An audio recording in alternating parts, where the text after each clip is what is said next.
ফরেক্স বাংলার পক্ষ থেকে সবাইকে জানাই আন্তরিক শুভেচ্ছা এবং স্বাগতম। তো আজকে অ্যানালাইসিস করব গোল্ড নিয়ে। এই সপ্তাহে আপনারা কিভাবে গোল্ডে এন্ট্রি দিবেন বা গোল্ডে এন্ট্রি দেওয়াটা ঠিক হবে কিনা, বা কোন সময় গোল্ডে আপনারা এন্ট্রি দিবেন। তো এই বিষয় নিয়েই আজকে ডিসকাস করব। তো আপনি যদি নতুন হয়ে থাকেন অবশ্যই ফরেক্স বাংলা চ্যানেলটি সাবস্ক্রাইব করবেন এবং বেল বাটনে হিট করতে ভুলবেন না। আর টেলিগ্রাম চ্যানেলে অবশ্যই জয়েন করবেন, কারণ সবসময় টেলিগ্রাম চ্যানেলে আপডেট জিনিসগুলো পাবেন সেকেন্ডের মধ্যে। তো প্রথমত হচ্ছে, আমি আপনাদের সাথে গত সপ্তাহে আমি শেয়ার করেছিলাম গোল্ড মার্কেট ডাউনে আসবে। তো গোল্ড মার্কেট কিন্তু ডাউনেই চলে আসছে। তো যারা যারা প্রফিট করতে পেরেছেন, তো প্রফিট তো হয়েছে, আর যাদের প্রফিট হয়নি তাদের জন্য ব্যাড লাক। তো আজকে গোল্ড নিয়ে আলোচনা করব। এই সপ্তাহে গোল্ড মার্কেটে অ্যাকচুয়ালি এন্ট্রি দেওয়াটা ঠিক হবে কি হবে না, এই ভিডিওর একদম শেষে আমি আপনাদের সাথে আলোচনা করব মার্কেটটি কি হতে পারে। প্রথমত, টেকনিক্যাল অ্যানালাইসিস অনুযায়ী আমি কয়েকটা ইন্ডিকেটরকে আমি টার্গেট করব, যে ইন্ডিকেটরগুলো আগে দেখব যে মার্কেটটি অ্যাকচুয়ালি কোন দিকে যাবে, ডাউনে আসবে না আপে যাবে। তো প্রথমত 1 নম্বর চার্টে আমি আসি। 1 নম্বর চার্ট অনুযায়ী গোল্ডের ডে ক্যান্ডেল অনুযায়ী, যেমন ধরুন আমি এখানে একটু ক্লিয়ার করি তাহলে আপনারা সবাই বুঝতে পারবেন। এখানে ডে ক্যান্ডেল অনুযায়ী মার্কেটের একটা মুভিং অ্যাভারেজের এইখানে মার্কেট কাছাকাছি আসছে, এখান থেকে মার্কেট আপে যাওয়ার চান্সটা আছে। আর যদি এইটা পার করে সেক্ষেত্রে মার্কেট কিন্তু ডাউনে চলে আসার চান্সটি আছে। তো এই জায়গাটা একটু রিস্কি জায়গা হয়ে আছে। এর মূল কারণটি হচ্ছে, আমি এটার সঙ্গে যখন আমি 200 মুভিং অ্যাভারেজটি আমি সেট করেছি, ওইটার সঙ্গে আমি 150 মুভিং অ্যাভারেজটি সেট করব।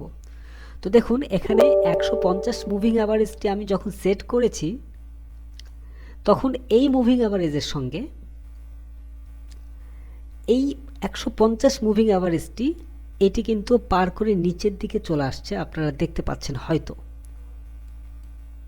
এই জায়গাটা দেখুন একদম নিচে চলে আসছে। তার মানে আপ ট্রেন্ডটি মার্কেটটি দুর্বল হয়ে এসেছে ডে ক্যান্ডেল হিসেবে। তো যেহেতু ডে ক্যান্ডেল হিসেবে মার্কেটটি দুর্বল হয়ে এসেছে, সেহেতু এই মার্কেটটি আর একটু ডাউনে যাওয়ার চান্সটি আছে। মার্কেট ওপেনিংয়ের সময় আর একটু ডাউনে হয়তো আসবে, বাট এখান থেকে কিন্তু আবারও উপরে উঠে চলে যেতে পারে। এই ভিডিওটি সম্পূর্ণ মনোযোগ সহকারে শুনবেন, কারণ সম্পূর্ণ না শুনলে এই সপ্তাহে আপনাদের ট্রেডিংটা একদম এলোমেলো হয়ে যাবে। আচ্ছা, তো এটি হচ্ছে মূল কারণ। এখন আমি যদি 4 আওয়ার হিসেবে আসি, সেই ক্ষেত্রে 4 আওয়ার হিসেবে সম্পূর্ণই মার্কেট ডাউন ট্রেনে চলে আসছে। 1 আওয়ার হিসেবে মার্কেট ডাউন, 30 মিনিট হিসেবে মার্কেট ডাউন, 15 মিনিট হিসেবে মার্কেট ডাউন, 5 মিনিট হিসেবে মার্কেট ডাউন, 1 মিনিট হিসেবেও মার্কেট ডাউন, সবগুলোতে মার্কেট ডাউন। এখন কোশ্চেন হচ্ছে, এই মার্কেটটি যখন ডাউনে আছে, একটা মার্কেট কিন্তু সব সময়ই আপনার এক ট্রেন্ডে কিন্তু থাকে না, ট্রেন্ডের গতিটা কিন্তু সে অবশ্যই চেঞ্জ করে। তো এই মার্কেটটি এখন ডাউন ট্রেন্ডটি ধরে রেখেছে, বাট এই ডাউন ট্রেন্ডটি এখান থেকেই গতিটা চেঞ্জ করে মার্কেট উপরের দিকে যেতে পারে, অথবা এখান থেকে আরেকটু মার্কেট নিচে আসতে পারে। এটা কিন্তু শিওরলি বলা যাচ্ছে না অ্যাকচুয়ালি এখানে কি ঘটনা ঘটতে যাবে। সো একদম শিওর হওয়া যাচ্ছে না। যদি আপনারা মার্কেট ওপেনিংয়ের সময় এন্ট্রি দেন, তাহলে এন্ট্রি পয়েন্টের এসএলটি দিবেন অবশ্যই এই 200 এর নিচে।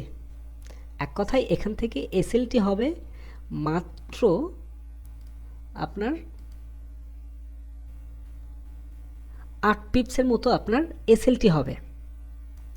তো এখান থেকে মার্কেট ব্যাক করার চান্স আছে, তবে এটা কিন্তু একদম শিওর না। আমি আবারও বলি, এটা কিন্তু শিওর না মার্কেটটি যাবে। যেমন গত উইকে আমি বলেছিলাম যে মার্কেট শিওর ডাউনে আসবে, মার্কেট শিওরলি কিন্তু ডাউনে চলে আসছে, বাট এই উইকে কিন্তু আমি শিওর বলতে পারছি না যে মার্কেট অ্যাকচুয়ালি কোন দিকে যাবে। আচ্ছা, এটি গেল একটি ইন্ডিকেটর। সেকেন্ড যে ইন্ডিকেটর, সেই ইন্ডিকেটর অনুযায়ী, এই ইন্ডিকেটরটি আমি আপনাদের সাথে শেয়ার করেছি টেলিগ্রাম চ্যানেলে সম্পূর্ণ ফ্রিতে। যারা পেয়েছেন তারা অবশ্যই এই চার্টটি দেখলেই বুঝতে পারবেন, আর যারা পাননি তারা অবশ্যই ভিডিওটি সম্পূর্ণ দেখুন, দেখলেই বুঝতে পারবেন, আর টেলিগ্রাম চ্যানেল থেকে ডাউনলোড করে নিতে পারবেন। তো এখন দেখুন এখানে যে ইন্ডিকেটরটি আছে, এই ইন্ডিকেটরটি বেশিরভাগ মার্কেটটি যে লাইনটি আছে এই লাইনের উপর দিয়ে কিন্তু মার্কেটটি গিয়েছে, কিন্তু বর্তমানে এই ইন্ডিকেটরের কাছাকাছি কিন্তু এখানে চলে আসছে মার্কেটটি। যেহেতু এই মার্কেটটি কাছাকাছি চলে আসছে এখানে, সেহেতু এটি কিন্তু পার করার চান্সটা অনেক বেশি আছে। মার্কেট এটিও পার করে ডাউনে চলে আসতে পারে, অথবা এখান থেকেও মার্কেট উপরে উঠে চলে যেতে পারে। যেহেতু এই মার্কেটটির ট্রেন্ডটি বেশ কয়েকটা দিন ধরে কিন্তু এই ট্রেন্ডটি হয়ে আছে, যেহেতু অনেক দিন ধরে এই ট্রেন্ডটি ধরে রেখেছে, সেহেতু মার্কেটের গতিটা কিন্তু চেঞ্জ হতে পারে এনি টাইম। সো এখানে কিন্তু কনফিউজ, অ্যাকচুয়ালি মার্কেটে কী ঘটনা ঘটতে পারে একদম কিন্তু শিওর না। আমি আগের চার্টে চলে আসি, আগের চার্টটা দেখলে আরেকটু ক্লিয়ার বুঝতে পারবেন। যেমন এখানে স্টকেটিস দেওয়া আছে, স্টকেটিস অনুযায়ী এখানে একটা কিন্তু সাপোর্ট ধরে রেখেছে মুভিং অ্যাভারেজটি। আবার এই যে স্টকেটিসের এই জায়গাটায় গ্রিন কালারটা, এই জিনিসটা কিন্তু আপনার নিচের দিকেই ধরে স্ট্রং হয়ে আছে। যেহেতু নিচের দিকে স্ট্রং হয়ে আছে, মার্কেট কিন্তু নিচের দিকে আসার চান্সটা বেশি হয়ে আছে, বাট এখানে একটু প্রবলেম হয়ে আছে 200 মুভিং অ্যাভারেজ। সো এখানে কিন্তু এই মার্কেটটিতে খুব কনফিউজ হয়ে আছি যে অ্যাকচুয়ালি মার্কেটটি কোন দিকে যাবে। অবশ্যই আপনারা অ্যানালাইসিস করবেন, তাহলে আরও ক্লিয়ার আপনারা বুঝতে পারবেন। তো দুইটা ইন্ডিকেটর আমি কিন্তু ফেল, অ্যাকচুয়ালি কী হতে পারে। দেন সাপ্লাই অ্যান্ড ডিমান্ড। তো সাপ্লাই অ্যান্ড ডিমান্ড অনুযায়ী এখানে যে ডে ক্যান্ডেল অনুযায়ী এখানে মার্কেটটি কিন্তু আরও নিচে একটা ডিমান্ড এরিয়াটা কিন্তু ধরে রেখেছে, একদম নিচে এই জায়গাটা, এটি হচ্ছে ডিমান্ড এরিয়া। আর এখানে যেই এরিয়াটি আছে এই এরিয়াটা কনফিউজ এরিয়া, এটা কিন্তু অরিজিনালি কিন্তু ডিমান্ড এরিয়া না। আচ্ছা, তো মার্কেটটি এখান থেকেও মার্কেট ঘুরতে পারে, আরও নিচেও চলে আসতে পারে, এখানে কিন্তু একদম শিওর না। আমি আপনাদের সাথে শিওরলি আলোচনা করেছিলাম গত যে ভিডিওগুলো ছিল সেইগুলোতে, যে সাপ্লাই অ্যান্ড ডিমান্ড যেই দাগগুলো দেখবেন যে মোটা টাইপের বেশি, সেইগুলো হচ্ছে strong supply and demand zone. যদি এরকম চেকন থাকে সেই ক্ষেত্রে কিন্তু এটি সাপ্লাই অ্যান্ড ডিমান্ডের একদম স্ট্রং জোন হয় না, কারণ এই জায়গাগুলোতে এন্ট্রি দিলে এন্ট্রিগুলো পজিটিভে যাওয়ার চান্সটা একটু কম থাকে। তো আমি আরেকটু ক্লিয়ার করি। সো আমার এই সাপ্লাই অ্যান্ড ডিমান্ড এই ইন্ডিকেটরটি দেখেও আমার মনে হচ্ছে না যে মার্কেটটি অ্যাকচুয়ালি গোল্ড মার্কেটটি কোন দিকে যাবে এই সপ্তাহে। তো এরপর হচ্ছে আমি যেটা করব সেটি হচ্ছে আমি ফিবোনাচি টানবো। ফিবোনাচি টানলে আমি বুঝতে পারবো যে অ্যাকচুয়ালি মার্কেটটি কী হতে পারে। তো ফিবোনাচি অনুযায়ী এই মার্কেটটি একদম ফুল একটা রিস্ক মুভমেন্টের মধ্যে চলে আসছে মার্কেট। তো এখান থেকে মার্কেট নিচেও আসতে পারে, উপরেও যেতে পারে, নিচেও আসতে পারে, উপরেও যেতে পারে। এটা কোনো প্রকার শিওর হওয়া যাচ্ছে না যে মার্কেটটি অ্যাকচুয়ালি কী হতে পারে। তো যার কারণে এই সপ্তাহে মোটামুটি 2 দিন পার হওয়া পর্যন্ত দেখতে হবে এখানে নতুন কোনো ক্যান্ডেল তৈরি হয় কিনা। যদি নতুন কোনো ক্যান্ডেল তৈরি হয়, সেটা হতে পারে ডাউন ক্যান্ডেল, সেটা হতে পারে আপ ক্যান্ডেল, যে কোনো একটা সিঙ্গেল ক্যান্ডেল তৈরি হলে দেন শিওর হওয়া যাবে যে অ্যাকচুয়ালি এই মার্কেটে এখন এন্ট্রি দেওয়া যাবে কিনা, বা প্রফিট করা যাবে কিনা, বা বাই বা সেল করা যাবে কিনা। তো আশা করি বুঝতে পেরেছেন এই সপ্তাহের গোল্ড মার্কেটটি।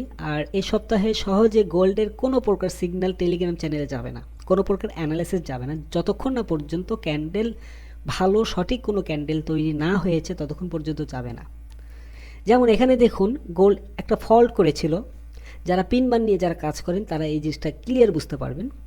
তো এই যে এখানে একটা পিন বার তৈরি করেছে, খেয়াল করে দেখুন এই যে পিন বারটা যে তৈরি করেছে মার্কেট, কিন্তু এই পিন বারটা তৈরি করার পরের দিনে মার্কেট কিন্তু আপে যাওয়ার কথা ছিল, কিন্তু মার্কেট কিন্তু আপে যায়নি, মার্কেট ডাউনের দিকেই চলে আসছে। কারণ আমি আপনাদেরকে বলেছিলাম যে মার্কেট ডাউনের দিকে আসবে, কারণ এটি অ্যানালাইসিস করেই আমি আপনাদের সাথে শেয়ার করেছিলাম।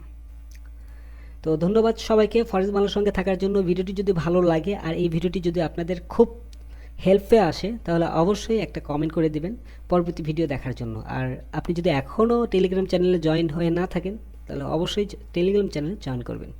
ধন্যবাদ সবাইকে।